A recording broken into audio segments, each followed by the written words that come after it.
Good afternoon, and a warm welcome to everybody who's just joined us on Safari Live. This is the Sunset Safari, and we are looking at the flowers of a very common tree out here called the knobthorn tree. Hi there, everybody. My name is Chris, and with me on camera ops is BK Uhuru. Knobthorn tree. It is essentially not even spring yet, and they flower, and that's normal. This is their time to flower now. In fact, if you're on an elevated position and you can look into the distance, you'll actually see some of the larger knobthorn trees as these yellow blobs, sort of like yellow creamy blobs. Right, so they are flowering now, and that provides great food for giraffe, especially at the moment, because they're the only ones who can reach the top of those trees. Yeah, that is half trunk indeed. It's a well-known young elephant bull around. He's lost about 30 centimeters, 20 centimeters of his tip of his trunk. But he seems okay. He seems okay. Doesn't seem to handicap him too much. Well, elephant bulls are still having this late afternoon hydration session. They need quite a lot of water, a minimum of 90 liters every day, but they do drink probably double that if good quality surface water is available. There's also a couple of terrapins behind them just basking in the sun. Half trunk and his two friends.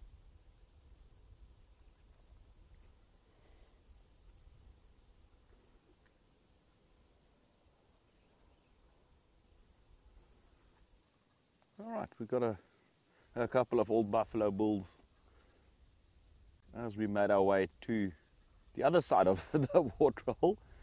They just popped out of nowhere.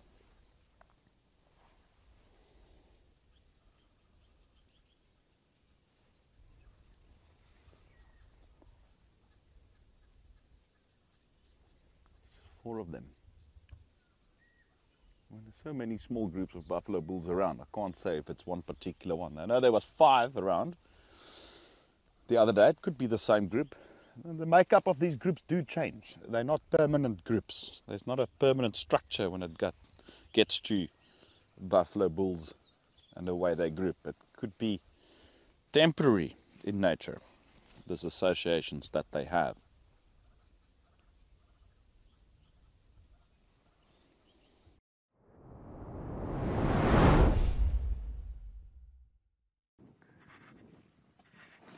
This is a nice big bull elephant.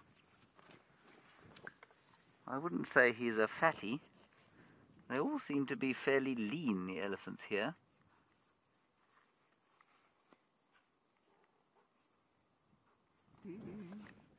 He's staring at the setting sun. He's also tremendously patient, because he's been sitting here with us for 4 minutes. And he's chewing his cud. And the reason I'm singing is that he is such a lamentable wildebeest. He looks so very sad. He has no friends at all. And so he's just chewing his cud and staring at the sunset. That was just a little lament to this poor wildebeest, who is all on his own in a little clearing. And he set himself up here in the hopes of attracting ladies. Oh, come on, give us a roll. Oh, look at that. You know what? This is an artistic wildebeest. He realizes that the sun has just come out, and that if he gets up, he will be side-lit, and also any dust that he kicks up will be lit beautifully by the sun and waft off in the dust, giving a sort of ethereally contemplative look to the scene that has hitherto been, well, let's face it, fairly depressing. There we go. It's much more cheerful now with the sun in play. Well, yes, the biggest, largest bird in the world. And it is an emu. Well done. No, it's not.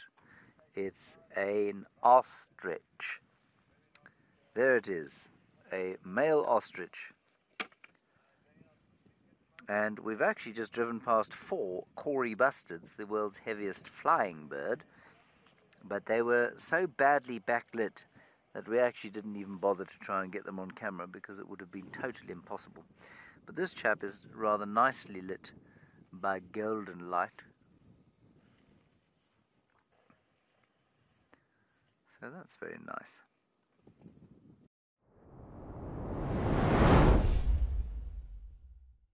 A little bit of a shaky start to the off-roading trip there. 1 or 2 stalls. Here we go. We've managed to find these lions again. Fortunately for us, they didn't move too far from where they were earlier today. Just shifted their position with as the sun moved. Just finding a bit of shade, staying cool. All looking pretty full-bellied as well. Definitely seem to have enjoyed something, either early this morning or late last night. But yeah, major bonus for us, obviously, with their big full bellies, makes them that little bit lazier.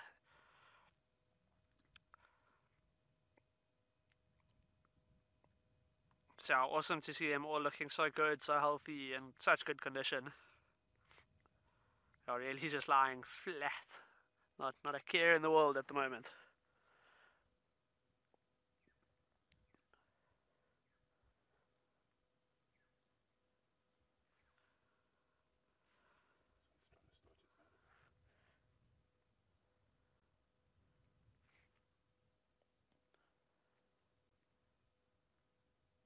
And thank you to everyone. 95% of you are the most incredible humans ever, and I feel blessed that I have got to teach you guys and I have got to know you guys. Some of you have become my virtual friends, and I'm so unbelievably grateful to all of you. Haters are always going to hate, but that's just how it is. Most of you guys are absolutely awesome, and I'm sure that I will be back. I am really sure about that. We've just got exciting things lying ahead, and I will keep you all updated and hope you can all join in on the adventure, even if it is online. But of course, Tristan and Cedric will be out from the Djuma team tomorrow, and I'm sure they will deliver a most fantastic sunrise. But again, I do just want to say thank you to you all. Most of you are just really awesome people, and I'm glad I got to know you guys. So keep learning. Keep making mistakes, because that means you'll grow. And keep jumping on board with Wild Earth. So, stay tuned everyone, but that's it for now. Good night.